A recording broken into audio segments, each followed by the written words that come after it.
Yeah, thanks for introduction. It will be difficult to speak after such an inspiring speaker, but I will try.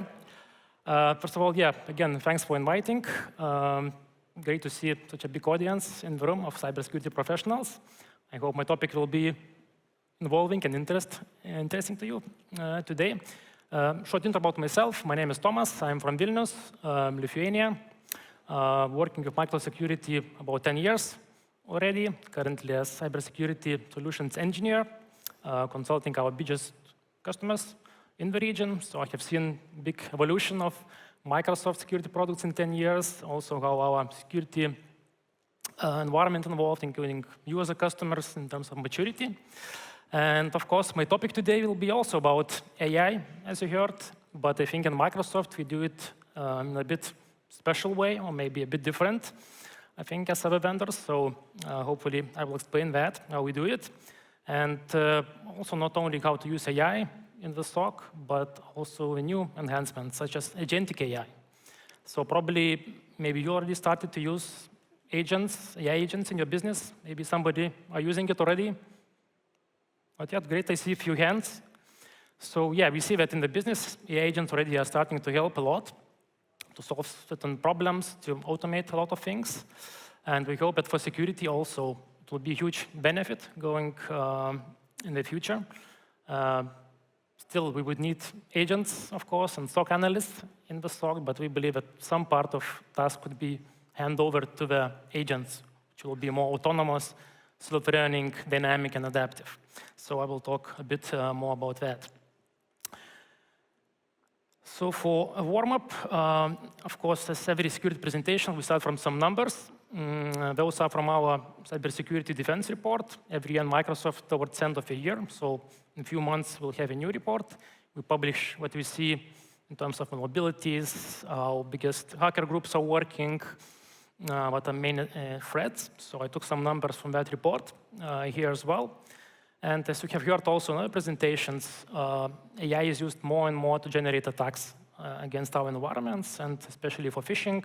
We see already that more than 2/3 of all the phishing attacks use some type of AI generating tools against us. Very realistic emails, of course, even phone calls, websites. So AI models, especially unlocked, so-called unlocked AI models, are used for that.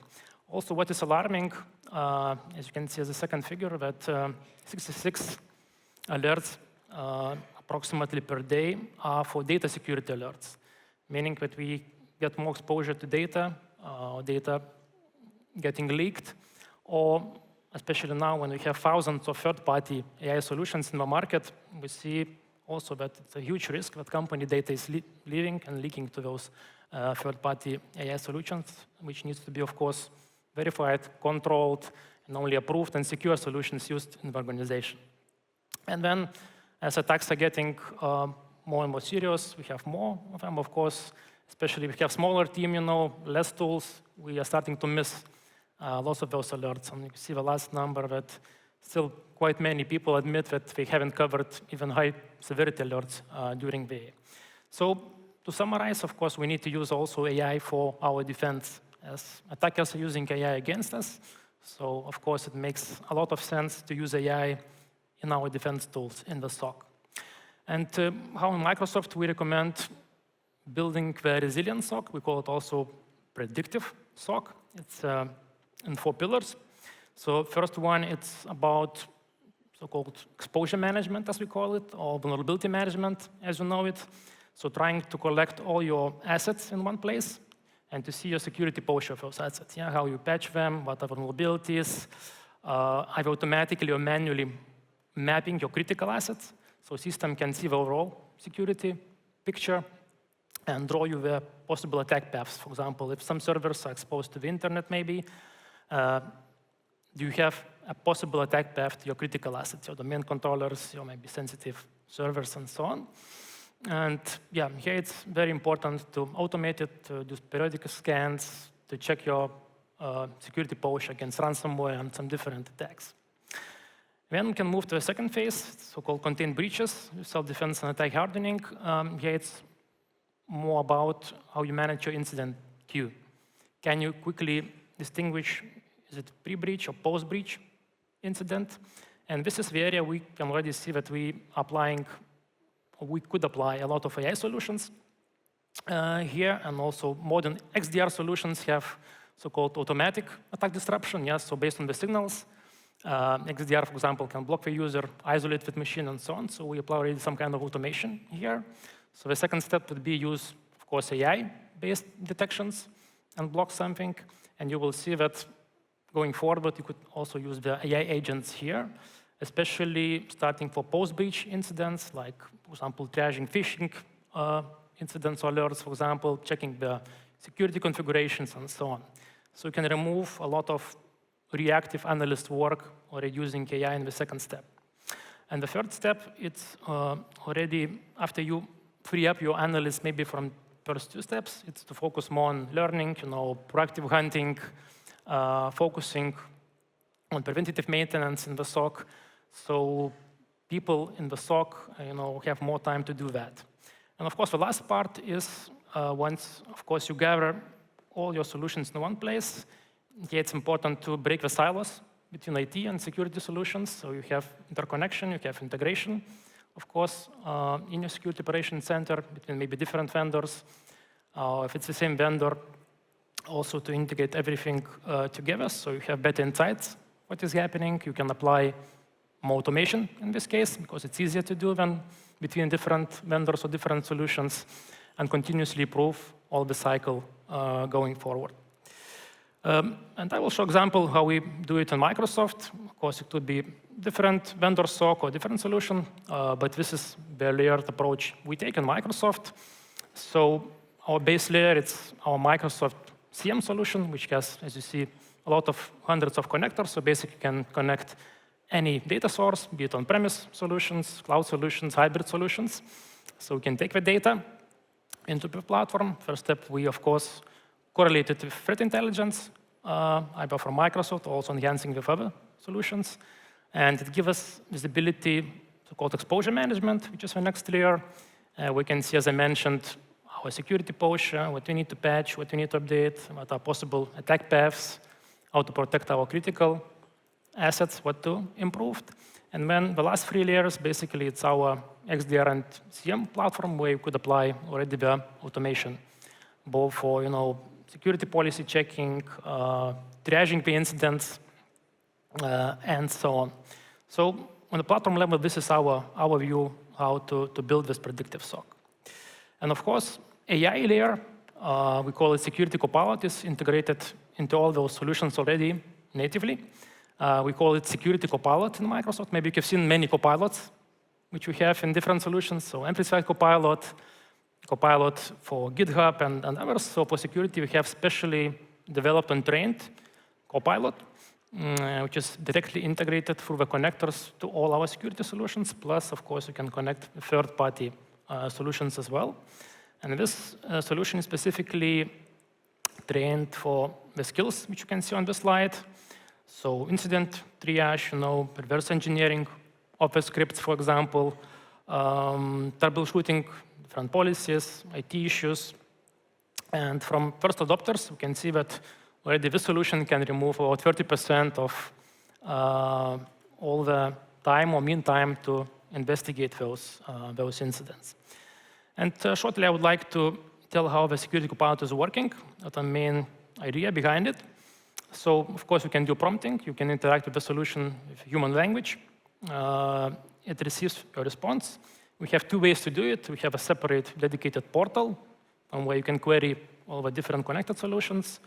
Plus, of course, it's integrated into our security portal and all the solutions. So you can access also the Security Copilot from the integrated experience, as we call it. So once you do a prompt, so we have a special orchestrator which understands which solution to query, what skill to use. It gets the context through a plugin. Here it's also important that we don't need to copy all the logs somewhere to the cloud. Through the connector, we just gather the information which is required for the prompt processing. We plugin get the data, we do processing, we prepare response, and you get the response in the corresponding portal, in human language, of course. Shortly, how it works more technically. Let me go to the next slide.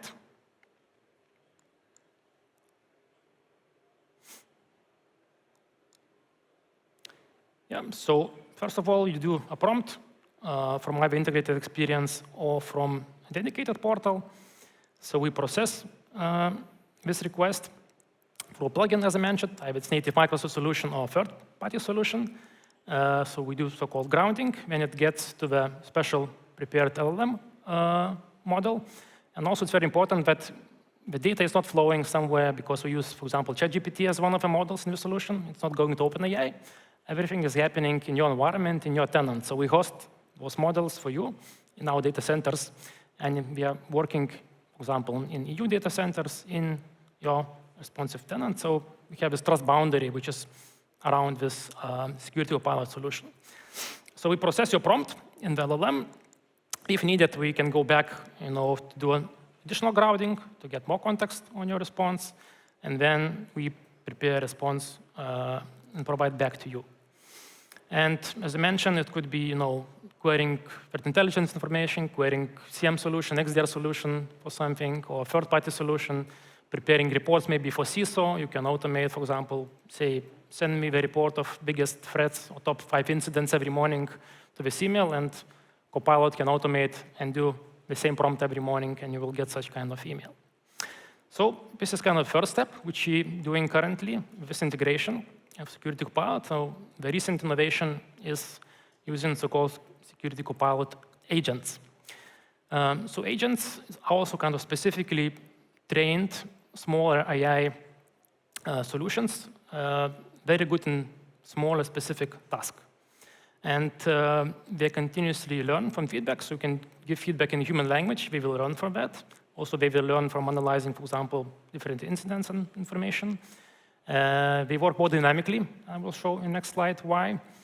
And of course, we are part of this trust boundary which we have, so you can use them only with your tenant information. You don't put your information somewhere else. How we are different from classical SOAR solution? The classical automation or playbooks which we're using, they are more static. So we create, for example, an automation or playbook for specific task, and it's very static, very rigid. So once environment is changing, threats are changing, we constantly need manually to update it to be relevant. Agents are much more dynamic. They are much more resilient to this environment change. And they both learn from the agents how we solve issues, what we do. Plus, we can give the input to them. I will show an example and train them as well. So it's more towards automation, being more dynamic, being more adaptive in the SOC. As a first iteration, we launched, I think, about 11 agents. So in the first column, you see the agents from Microsoft. We have one for phishing triage, which I will show demo later on. We have DLP and inside risk management agent. In Enter ID, sometimes if it's a big organization, we have very complex access policies, called conditional access policies. So we have a special agent to analyze those policies and give you verdict if they are correct or something needs to be updated and changed. One for vulnerability remediation, and also one for threat intelligence briefing, and also more and more partners, because this is an open system, it has API. So more and more partners can also bring their own solutions as agent and integrate into this environment. So one of the agents is for phishing triage, and I think it makes sense because if it's also, as I mentioned, a big organization specifically, or users are very cautious now. If there are some signs that this is a phishing email, usually we are reporting that email, and then the analysts are getting hundreds of such incidents each day. So we created a special agent just to triage those kind of incidents. So it can open the incident, it can check what is inside, what was email about, is it legitimate, not legitimate, is it true positive or false positive. So it can resolve automatically, autonomously, quite a lot of such kind of incidents for you. And for example, if it's not clear for the agent how to classify it or what to do, it will be as pending analyst review. So of course, we still need people in the SOC, but we see that approximately just 15–10% of those incidents which needs additional review. The rest can be automatically resolved and closed by AI agent. And I will try show a short workflow demo. It's pre-recorded how we work. So here you can see our security portal. You will see advertisement that currently you can start using Copilot agents. So once you click on the incident queue, you will be presented with some menu to create such kind of agent. It will be, of course, many agents to choose from. In this case, we have phishing triage agent. We create the new agent. Each agent have just dedicated access rules or permissions to do something. And usually, we recommend to create a special identity to manage that for that agent, or you could use another stock agent identity with existing user account. Also could be done, but we recommend to create a specific agent identity for those kind of purposes. So, for example, here we choose agent identity, what roles this agent will have. In this case, it will do phishing triage analysis, so it will get this role with specific permissions, and we deploy the agent. So once we deploy it, agent will start going through those phishing incidents in our queue. The incidents will get attacked. You will see that it's credential phish, for example, and agent was working with this one. And you will get basically the command, well, this incident was triage, was it false positive or true positive, and why? In clear human language, you see, for example, in this case, that user submitted email because it was constantly nagging and reminding to register for something, and so on. But the sender was legitimate, the company was legitimate, so agent decided that this is false positive. So this is one example, and I will show another example. For example, we can select just active and in progress incidents which need human intervention. Yeah, we see that we have only few of those left, the rest were resolved. And at the top, you can see that the agent resolved already like 95% of all the incidents, so quite a lot, actually. So you just need to focus on the remaining ones which need human intervention. So let's check one which needs attention from the agent. In this case, it was marked as true positive, meaning that agent thought, gathering all the signals, all the information, that this is a phishing email, because it was sent to all the employees in the company from external vendor, and also urging, asking, to click on some link to register and so on. So agent thought that it's true positive, but checking the signals about the sender and external company, it looks legit. It's legitimate, so he decided to mark it as pending review because it needs to be checked. And how agent works, it's very transparent. So if you go to incident page, for example, you click on activity, all the activity map, how agent was deciding, will be here. You can see all the steps, opened the email, checked metadata of email, checked, for example, the screenshot of that email, checked external links. So it's very nice because it's very transparent how the agent worked and how it made this decision. And yeah, we can open, for example, the actual screenshot. You see probably in this case it was legitimate email because we know this is our provider. They are sending those kind of emails. So we can now train the agent. We can say that, look, this is false positive, and we can explain in human language why. So we change it to false positive in this case, and we explain that the sender is a corporate compliance training vendor, so all good with this one. And we close it, and then the next time, the agent will know that this is a legitimate sender, and it will triage the incident in the right way. So a short example how working with agent looks like, and we can click on the agent and see the performance. So for example, in this specific example, it was 95% of all the incidents closed by the agent, and mean time to triage each incident is about 10 minutes. Yep, so to summarize, going forward, we believe that this is a future and it will be part of every security operation center. So as you can see, still you will have a building blocks, XDR, CM solutions, vulnerability management, but the work we do will be autonomous, where we have autonomous agents doing maybe manual work, work where it's repeatable, it could be automated, and of course, the humans, the people can focus more on proactive security, learning, proactive hunting, so-called human-empowered SOC. So this is our vision in Microsoft, how in the future we'll work with such kind of solutions. With that, that's all from my side, and thank you very much for listening. Thank you. So after the agent has done the work, you still go there and teach the agent. For some small parts, it needs to be taught, yes. Yeah. So does it mean that each provider, each vendor go through this process just to have the whole list of secure emails and secure messages? So basically, of course, the agent has access to threat intelligence data. If we have signals that this is bad, vendor or bad IPs, bad emails, immediately it will be tagged and it will be deleted, for example, or quarantined. But if the signs are that, for example, everybody's getting this email, it's urging you to do something, but the sender is legitimate. So yes, in this case, as you say, we need still manually, to teach him that this is a good email. Do you have in the beginning. Do you have any data how many people are just skipping emails, just not taking a risk to open them, to click on some links? Do you have that data? So now we are getting cautious, and so many emails are just left unread. I just have data that, despite how many trainings we do about phishing and so on, about 20% of the people are still clicking on the phishing links. So this is the data we have. Amazing. We are amazing.